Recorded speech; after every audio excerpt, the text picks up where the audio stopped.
maamulka dawladda hoose magaalada Gabiley ayaa sameeyay wada banaan laga sameeyo gudaha magaalada Gabiley isla markaasina noqonaysa wajigii labaad ee laga sameeyo gudaha magaaladaas sidoo kale maayarka magaalada Gabiley ayaa jawaab ka bixiyay hadallo dhawaan ka soo yeeray qaar kamid ah dhalinyarada magaalada Gabiley iyo mid kamid ah xildhibaanada golaha deegaanka degmada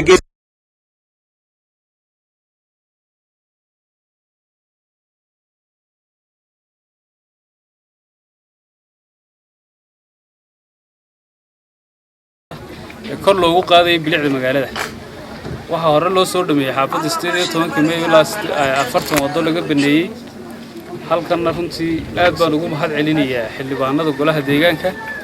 iyo howlwadeenada dawladda hoose waaxda dhulka oo shaqadii si habsami leh u wada runtii wada arkasaan wax badan ba iska bedelay bilicdii wadooyinku waa halbowlaha waxa weeyaan ka xulnahay cid kasta oo qabyaalad ka hadasha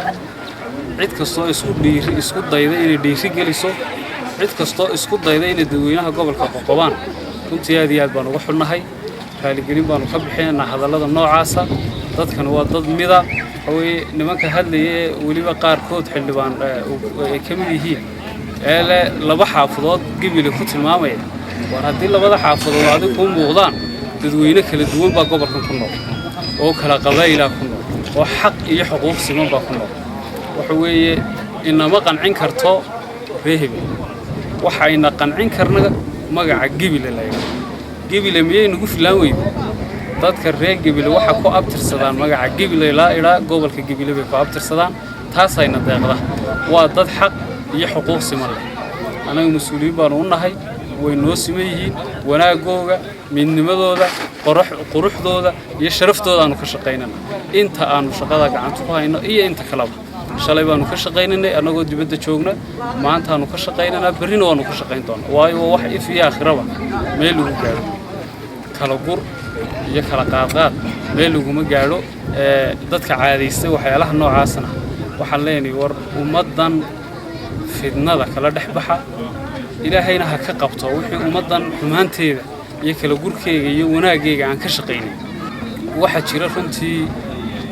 dhalinyar aad moodo inay yihiin calooshooda u shaqaystayaal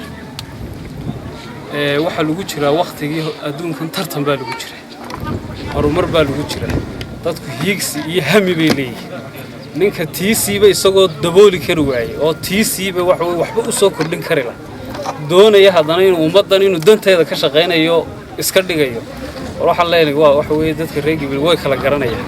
ka dantooda ka shaqeynaya iyo ka shaqaysanaya labadaba way kala garanayaan waqtigii shaxaadka iyo waqtigii afmishaarnimadana waa la dhaafay waxa loo baahay waqtigii horumarka la jooga waqtigii shaqada ayaa la jooga wax kelmadooda wanaagsan oo ku hadasha ummadaada wax u soo kordhinaysa arrimahaas waxa leeyahay dhalinyarta annagu waxaanu la shaqeynaa dhalinyarta duulasa ayaanu la duulanaa dhalinyarta ummadda u fikiraysa ayaanu la shaqeynaa laakiin ninka 25 sanadood meel un taagan rabo waliba masiirka ummadan in wax laga weydiiyo waxba ka weydiin mayno Facebook-yada wax badan oo soo dhigayo oo cidna la mid ah oo la soo idmado oo la soo doortay soo dhigayso waxa la leeyahay